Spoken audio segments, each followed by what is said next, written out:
Scooty के rim में छेद क्यों होते हैं और आज आप इस पूरी दुनिया की सबसे पहले वीडियो गेम को अपनी आंखों से देखने वाले हैं। साथ ही साथ दोस्तों आज आप इस दुनिया की सबसे पहले ब्रॉडकास्ट किए गए रेडियो प्रोग्राम की एक बेहद ही एक्सक्लूसिव ऑडियो क्लिप को सुनने वाले हैं। ऐसे दिमाग को चकरा देने वाले रैंडम एंड इंटरेस्टिंग फैक्ट्स को जानने के लिए ट्रिमेंडस फैक्ट सीरीज का एपिसोड लास्ट तक जरूर देखिएगा। Fact number 15। दोस्तों हमने होली पर बच्चों को पिचकारी चलाते हुए तो जरूर देखा होगा, लेकिन क्या आपको पता है कि इस दुनिया में एक ऐसी एंट स्पीशी भी मौजूद है जो इंसानों की तरह ही होली खेलती है, लेकिन जरा अपने ही अंदाज में। असल में दोस्तों इन एंट्स को फॉर्मिका रूफा, रेडवुड या फिर हॉर्स एंट के नाम से जाना जाता है। और आप ये जानकर हैरान हो जाएंगे दोस्तों कि जैसे ही इन एंट्स को अपने आसपास कोई भी खतरा महसूस होता है तो ये तुरंत ही अपने एनिमी पर अपने एब्डोमेन से बेहद ही फास्ट और यूनिक वे में फॉर्मिक एसिड को रिलीज करती हैं, जिसकी वजह से इनका एनिमी तुरंत ही खत्म हो जाता है। तो ये तो बात हो गई इन अमेजिंग एंट्स की, लेकिन जब तक चैनल पर कुछ अमेजिंग और रेयर क्लिप नहीं तब तक मजा नहीं। दोस्तों अभी आपकी स्क्रीन पर आपको हॉर्स एंट्स के द्वारा उसी फॉर्मिक एसिड को रिलीज करता हुआ दिखाया जा रहा है, जिसमें आप बेहद ही साफ तौर से ये देख सकते हैं कि ये एंट्स कितने अमेजिंग और फास्ट वे में अपने एब्डोमेन से फॉर्मिक एसिड को रिलीज करती हैं। तो आप ये कह सकते हैं कि अभी अभी आपने कुछ बेहद ही रेयर तो जरूर देखा है। Fact number 14। जैसे कि हम सभी जानते हैं कि 31 अगस्त साल 1920 को मिशिगन में इस पूरी दुनिया के सबसे पहले रेडियो प्रोग्राम को ब्रॉडकास्ट किया गया था, लेकिन क्या वास्तव में यह दुनिया का सबसे पहला रेडियो ब्रॉडकास्ट था? Honestly I don't think so. असल में दोस्तों बहुत ही कम लोगों को यह मालूम होगा, लेकिन 25 दिसंबर साल 1906 को मैसाचुसेट्स की नेशनल इलेक्ट्रिक सिग्नलिंग कंपनी के द्वारा दुनिया में सबसे पहली बार रेडियो को ब्रॉडकास्ट किया गया था। लेकिन क्योंकि आगे चलकर यह ब्रॉडकास्ट कुछ ही दिनों में खत्म हो गया, तो इसके नाम कभी भी ऑफिशियली दुनिया के सबसे पहले रेडियो ब्रॉडकास्ट का खिताब हुआ ही नहीं। सो फाइनली अब आप ये भी जानते हैं कि टेक्निकली दुनिया का सबसे पहला रेडियो ब्रॉडकास्टिंग प्रोग्राम कौन सा था। या आई नो बहुत लोगों को ये फैक्ट फीका फीका लगेगा, क्योंकि इसमें दुनिया के सबसे पहले रेडियो ब्रॉडकास्टिंग की ऑडियो क्लिप को मैंने नहीं इंक्लूड किया है।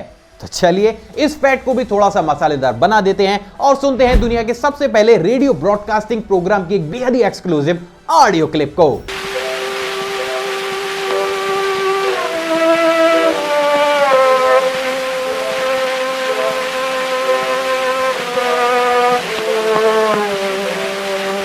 Fact number 13। क्या आपको पता है कि आइस स्केटिंग को काफी ज्यादा मुश्किल माना जाता है, और अगर आइस स्केटिंग करते करते आपको कोई म्यूजिकल इंस्ट्रूमेंट भी बजाना पड़े तो वो तो लगभग इम्पॉसिबल ही हो जाता है। लेकिन शायद इम्पॉसिबल वर्ड हमारी इंडियन आर्मी की डिक्शनरी में है ही नहीं। असल में दोस्तों बहुत ही कम लोगों को यह मालूम होगा, लेकिन इंडियन आर्मी के नाम दुनिया का सबसे पहला आइस स्केटिंग पाइप बैंड बनाने का वर्ल्ड रिकॉर्ड भी हासिल है। असल में दोस्तों हमारी इंडियन आर्मी के द्वारा मार्च 2014 में दुनिया के सबसे पहले आइस स्केटिंग बैंड को बनाकर तैयार किया गया था, जिसे अभी तक दुनिया के सबसे ज्यादा अमेजिंग बैंड्स में से भी एक बैंड माना जाता है। तो अगर आप इस चैनल पर आए हैं तो आपको कुछ अमेजिंग दिखाने की जिम्मेदारी तो मेरी बनती ही है। तो चलिए हम और आप मिलकर देखते हैं उस अमेजिंग परफॉर्मेंस को।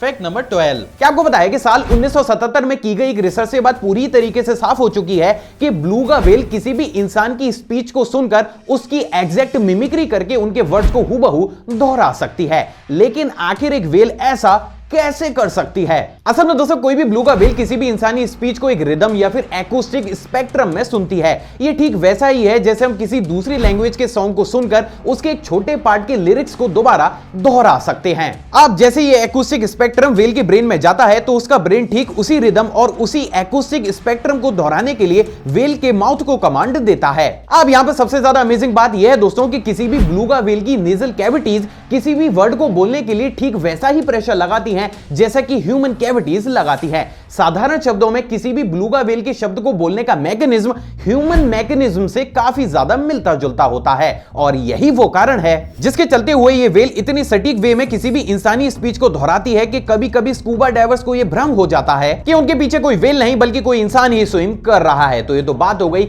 इस व्हेल की साइंस की। अब मैं आपसे जानना चाहता हूं कि क्या आपने कभी किसी ब्लूगा व्हेल को इंसानी आवाज को निकालते हुए सुना है? नहीं? तो चलिए आज मैं आपको कुछ इंटरेस्टिंग सुना ही देता हूं।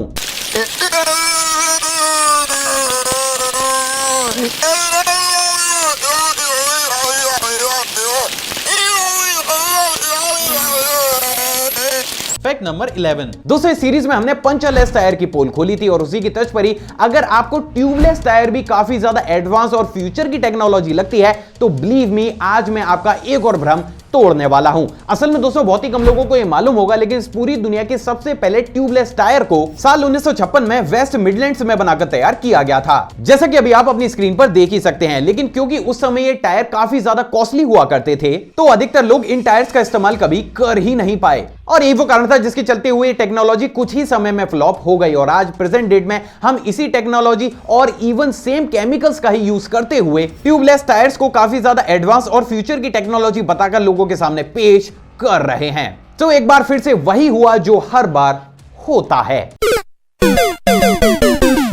Fact number 10। क्या आपको बताया कि जितने भी लोगों के गाल पर डिंपल पड़ता है, उनकी स्माइल ऑर्डिनरी लोगों की स्माइल की तुलना में थोड़ी सी ज्यादा अट्रैक्टिव मानी जाती है। और यही वो कारण है जिसके चलते हुए प्रेजेंट डेट में फेस पर सिर्फ डिंपल बनवाने के लिए ही दुनिया भर में हर दिन हजारों सर्जरीज भी की जाती हैं। लेकिन क्या आपने कभी सोचा है कि फेस पर आर्टिफिशियल तरीके से डिंपल भी बन सकता है? इसका आइडिया मेडिकल साइंस को किसे देखकर आया? असल में दोस्तों बहुत ही कम लोगों को यह मालूम होगा, लेकिन 26 सितंबर साल 1923 को इवन गिलाइन आई गिलबर्ट के द्वारा न्यूयॉर्क में दुनिया की सबसे पहली डिंपल मेकिंग मशीन को बनाकर तैयार किया गया था, जिसे फेस पर कुछ इस तरीके से पहना जाता था। और ये डिवाइस आपके फेस पर परफेक्ट क्वांटिटी और एंगल में प्रेशर को डालकर उसके ऊपर आर्टिफिशियली डिंपल्स को बना सकती थी। लेकिन क्योंकि इस तरीके से डिंपल्स को बनाने में 7 से 8 महीनों का समय लगता था, तो इसको कम करते हुए मेडिकल साइंस ने इसी फील्ड में आगे की रिसर्च की, and as a result present date में यही काम सर्जरी की मदद से सिर्फ 7 से 8 घंटों में हो जाता है। तो आप ये कह सकते हैं कि अभी अभी आपने इतिहास की एक लाजवाब मशीन को तो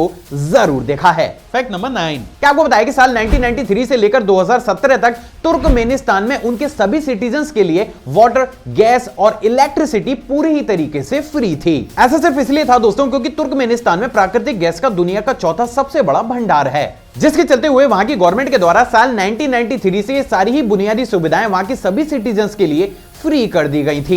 लेकिन आगे चलकर साल 2017 में वहां के नए रूलर के द्वारा इस नियम को खत्म कर दिया गया है, और उसी के बाद से ही आज तुर्कमेनिस्तान में ये सारी ही चीजें अब फ्री नहीं है। क्या इस फैक्ट से पहले आप तुर्कमेनिस्तान की इस अमेजिंग पॉलिसी के बारे में जानते थे? कमेंट करके जरूर बताइएगा। Fact number 8। क्या आपको पता है कि इस दुनिया में हर साल बहुत से देशों में मोस्ट ब्यूटीफुल लेग्स नाम का भी एक कॉम्पिटिशन किया जाता है। बेसिकली दोस्तों इसमें कुछ मॉडल्स को रैंप पर चलाया जाता है और उनके सामने बैठे जजेस को ये डिसाइड करना होता है कि उन मॉडल्स में से किस मॉडल के लेग्स सबसे ज्यादा खूबसूरत हैं, और उसी की टच पर ही उनको विनर भी घोषित किया जाता है। लेकिन क्या आपको पता है कि जब इनिशियल स्टेज पर अमेरिका में इस तरीके के कंपटीशन को शुरू किया गया, तो वहां की बहुत सी मॉडल्स ने यह कंप्लेंट की कि उनके सामने बैठे हुए जजेस का डिसीजन उनके लेग्स से ज्यादा उनकी हेयर स्टाइल, बॉडी शेप और फेस कट के आधार पर दिया जाता है, जो कि ऑनेस्टली थोड़ा सा अनफेयर हो रहा था। और उसी की टच पर ही दोस्तों इस प्रॉब्लम को सॉल्व करते हुए साल 1951 में इस कॉम्पिटिशन को कुछ इस तरीके से किया जाता था, जहां पर सभी मॉडल्स की हाफ अपर बॉडी को एक पिलो कवर जैसे कपड़े से कवर कर दिया जाता था,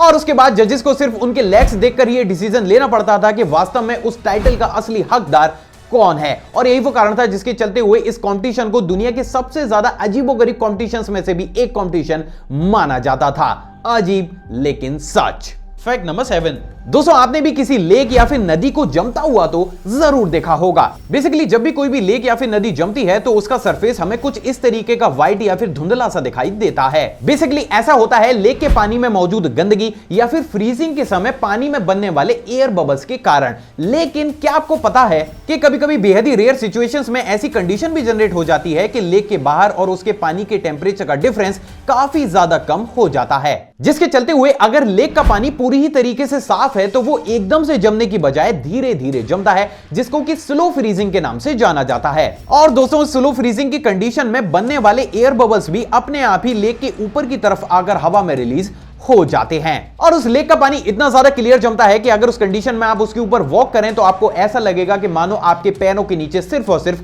हवा है। तो अब मैं आपसे जानना चाहता हूं कि क्या आप उस फिनोमेना को अपनी आंखों से देखना चाहते हैं? एंड इफ यस तो बिलीव मी आप बिल्कुल ही सही जगह पर आए हैं। दोस्तों आपकी स्क्रीन पर आपको जो वीडियो क्लिप दिख रही है उसे स्लोवेकिया में रिकॉर्ड किया गया है, जिसमें आप उसी लेक फ्रीजिंग को बेहद ही साफ तौर से देख सकते हैं। साथ ही साथ आप ये भी देख सकते हैं कि उस कंडीशन में लेक का पानी कुछ इस तरीके से जमता है कि मानो हकीकत में आपके पैरों के नीचे पानी नहीं बल्कि सिर्फ और सिर्फ हवा मौजूद हो। सच में अमेजिंग। Fact number 6। दोस्तों हमने प्रेजेंट डेट में बेहद ही अमेजिंग और एडवांस वीडियो गेम्स को तो जरूर खेला होगा, लेकिन क्या आपने कभी सोचा है कि आखिर इस पूरी दुनिया का सबसे पहला वीडियो गेम कौन सा था? एंड मोस्ट इंपॉर्टेंट क्या आपने उसे कभी देखा है? असल में दोस्तों बहुत ही कम लोगों को ये मालूम होगा, लेकिन साल 1958 में फिजिसिस्ट विलियम हिगिनबॉथम ने दुनिया के सबसे पहले वीडियो गेम को बनाकर तैयार किया था। दोस्तों अभी आपकी स्क्रीन पर आपको जो वीडियो क्लिप दिख रही है वो इस पूरी दुनिया के सबसे पहले वीडियो गेम की एक बेहद ही एक्सक्लूसिव वीडियो क्लिप है। असल में दोस्तों ये एक सिंपल टेनिस गेम था जिसको कि कुछ इस तरीके के कंट्रोलर का इस्तेमाल करते हुए खेला जाता था।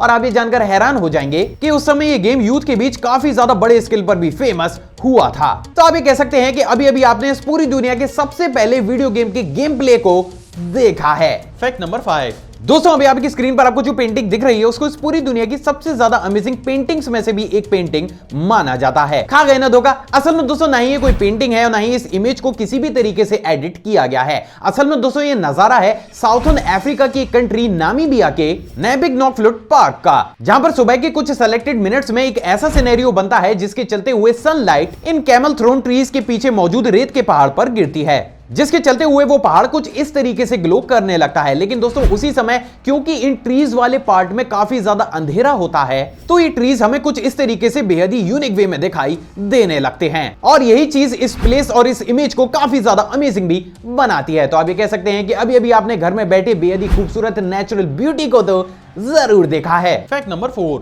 दोस्तों पिछले दिनों इंस्टाग्राम पर एक व्यूअर के द्वारा मुझसे एक प्रश्न पूछा गया कि जैसे ही हम किसी भी कैंडल को जलाते हैं तो हमें किसी भी प्रकार की स्मोक दिखाई नहीं देती है, लेकिन जैसे ही हम उस कैंडल को बुझा देते हैं तो हमें बहुत बड़े अमाउंट में उस कैंडल से स्मोक उठता हुआ दिखाई देता है।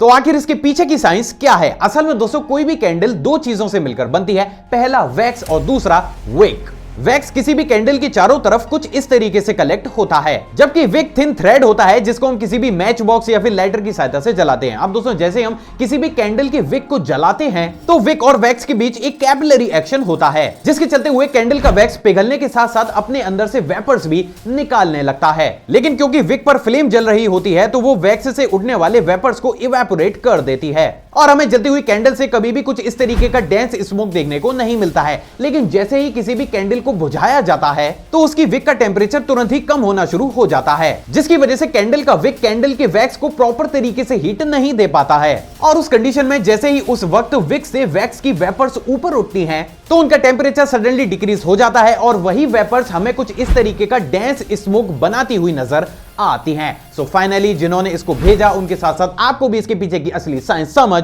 आ गई होगी। Fact number 3। क्या आपको पता है कि 13 अक्टूबर साल 1917 को पुर्तगाल के लोगों ने आसमान में कुछ ऐसा देखा जिसे देख वहां के लोगों के होश उड़ गए थे। असल में दोस्तों 13 अक्टूबर साल 1917 को पुर्तगाल के करीब 70,000 लोगों ने आसमान में सूरज को तेज स्पीड के साथ कलरफुल सर्कुलर और जिगजैग मोशन में अर्थ की तरफ मूव करते हुए देखा, जिसे उनके द्वारा मिरेकल ऑफ द सन का नाम भी दिया गया। और अभी आपकी स्क्रीन पर उसी इवेंट की कुछ रेयर फोटोग्राफ्स को भी दिखाया जा रहा है, जिसमें आप बेहद ही साफ तौर से ये देख सकते हैं कि कितने बड़े अमाउंट में लोग इस घटना के साक्षी बने थे। लेकिन दोस्तों क्योंकि उस समय ज्यादा हाईटेक कैमरास अवेलेबल नहीं हुआ करते थे तो वो चाहकर भी कभी सन की इमेजेस को क्लिक कर ही नहीं पाए। लेकिन आगे चलकर जब वहां के आर्टिस्ट के द्वारा इस इवेंट को पेंटिंग के रूप में उतारा गया तो वो हमें कुछ इस तरीके का देखने को मिला जो कि काफी हद तक मिलता जुलता है सन डॉग्स या फिर सन हालो से। असल में दोस्तों इस फिनोमेना में भी हमें सन की शेप और क्वांटिटी कुछ इस तरीके से बेहद ही अजीब सी नजर आती है और यही वो कारण है जिसके चलते हुए दुनिया भर के बड़े बड़े साइंटिस्टों का ऐसा मानना है कि उस दिन पुर्तगाल में 70,000 लोगों ने कोई मिरेकल नहीं बल्कि सिर्फ और सिर्फ सन डॉग्स या फिर सन हालो को देखा था। अब आपको क्या लगता है, क्या ये वास्तव में कोई चमत्कार था या फिर कोई नेचुरल फिनोमेना? आप अपनी रेकमेंड सेक्शन में जरूर दीजिएगा। Fact number 2। दोस्तों ये वाला फैक्ट करंट अफेयर की टच पर है। क्या आपको पता है कि अभी हाल ही में भारतीय मूल की अमेरिकन इन्वेंटर गीतांजलि राव को टाइम मैगजीन ने किड ऑफ द ईयर चुना है, क्योंकि इन्होंने पॉल्यूटेड वाटर और साइबर क्राइम जैसे मुद्दों से निपटने में काफी शानदार प्रदर्शन किया है और वो भी महज 15 साल की उम्र में। सच में गर्व होता है इंडियन यूथ पर।